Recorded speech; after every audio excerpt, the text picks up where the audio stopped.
have Apple, as you know, it's coming in.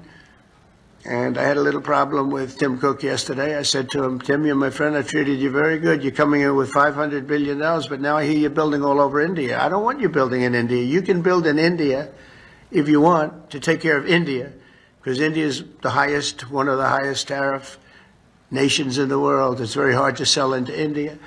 And they've offered us a deal where basically they're willing to literally charge us no tariff.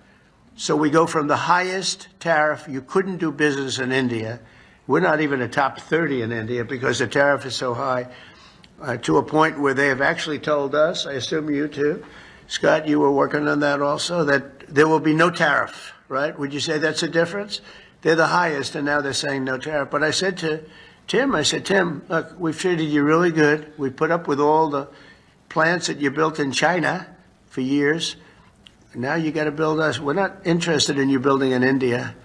India can take care of themselves. They're doing very well. We want you to build here, and they're going to be upping their production in the United States. Apple. So Apple's already in for $500 billion, but they're going to be upping their production. So it'll be great. So I really think we have, we've gone from a laughingstock 6 months ago to the hottest country anywhere in the world.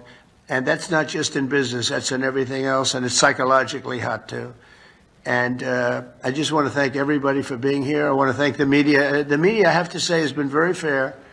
They've been very fair. They've been, because this is a record tour. There's never been a tour that will raise, it could be a total of $3.5, $4 trillion. This, just in this 4 or 5 days.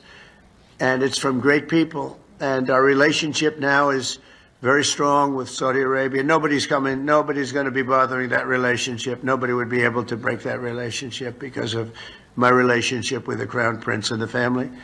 The relationship is really strong. And when you talk about Qatar, the relationship is equal. I mean, it's just like nobody's going to break that relationship. We have never had a relationship with Qatar as strong as it is now. You know that better than anybody, and they're very happy, and we're going to protect you. We're going to protect you. That's the one thing you need, maybe, but I don't think you're going to need too much of that. And I said last night, it was a great meeting, great everything. They brought in Lee Greenwood to sing. It was a beautiful evening, and I appreciate it.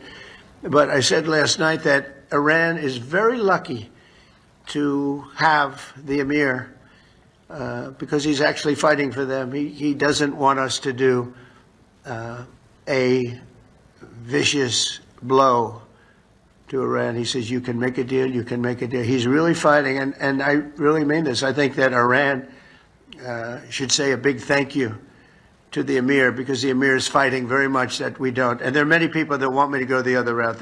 They say, just knock it out, because nobody can beat us. We have the strongest military in the world by far. Not China, not Russia, not anybody. We have the best military equipment in the world, and we have the strongest military in the world. If you remember ISIS, General Raisin Kane, right? We knocked it out in 3 weeks. Remember they said it would take 4 years to knock out ISIS? We did it in 3 weeks. That's because you had the right leader. With a stupid person, you'll do it in 4 or 5 years. You won't even do it. You'll fight for 4 years and then you'll leave, like we always do. You fight. We had a president that blew up half the Middle East and then he left. That was it, It was like spent $10 trillion on blowing up the Middle East and then he left. Just said, let's leave now. We're left with nothing.